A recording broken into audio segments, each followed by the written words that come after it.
ये हैं दुनिया के सबसे शातिर 5 ठग। एक ने बेच दिया था लाल किला, तो एक ने बेच दिया था बुर्ज खलीफा। नंबर 5, नटवरलाल।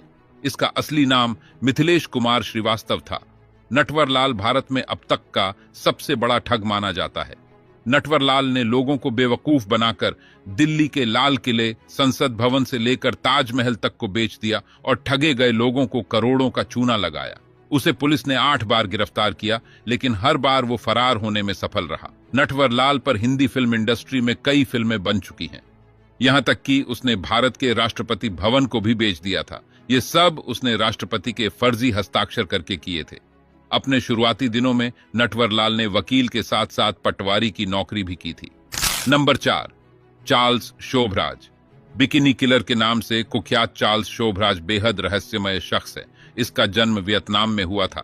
1970 के दशक में दक्षिण पूर्वी एशिया के लगभग सभी देशों में विदेशी पर्यटकों को अपना शिकार बनाने वाला चार्ल्स शोभराज चोरी और ठगी का भी माना हुआ खिलाड़ी है। अन्य सीरियल किलर की तरह चार्ल्स शोभराज ना तो क्रोधी और ना ही हिंसक स्वभाव का है, और ना ही उसके परिवार का अपराध की दुनिया से कोई लेना देना रहा है। उसने कई ठगी को अंजाम दिया था। Number 3, George C Parker. दुनिया का ऐसा मशहूर ठग है जिसने अमेरिका की प्रसिद्ध इमारतों, चौराहों तक को बेच दिया और पैसा लेकर फरार हो गया। उसने न्यूयॉर्क के मशहूर Madison Square garden, metropolitan art museum, grant का मकबरा और स्टैच्यू ऑफ लिबर्टी तक का सौदा कर लिया था।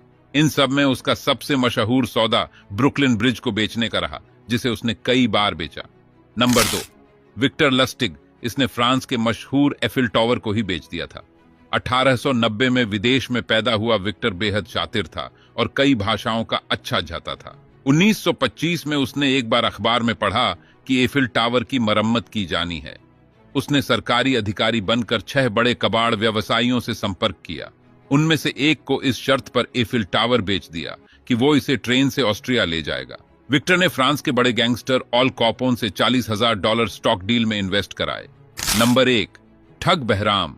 बहराम एक निर्मम हत्यारा था। माना जाता है कि उस अकेले 900 से अधिक लोगों की हत्याएं की थीं। 1750 में पैदा हुए इस हत्यारे को आखिर में फांसी की सजा दी गई। वह अपने पीले रूमाल के कारण जाना जाता था। उसके गिरोह में करीब 200 सदस्य थे जो पूरे के पूरे काफिले को मार डालते थे और लूट लेते थे। उसका नाम गिनीज बुक में भी दर्ज है। अंग्रेज अधिकारियों के लिए बहराम एक सिरदर्द बन गया था और 10 सालों तक अंग्रेज उसे पकड़ने के लिए हर संभव तरीके आजमाते रहे।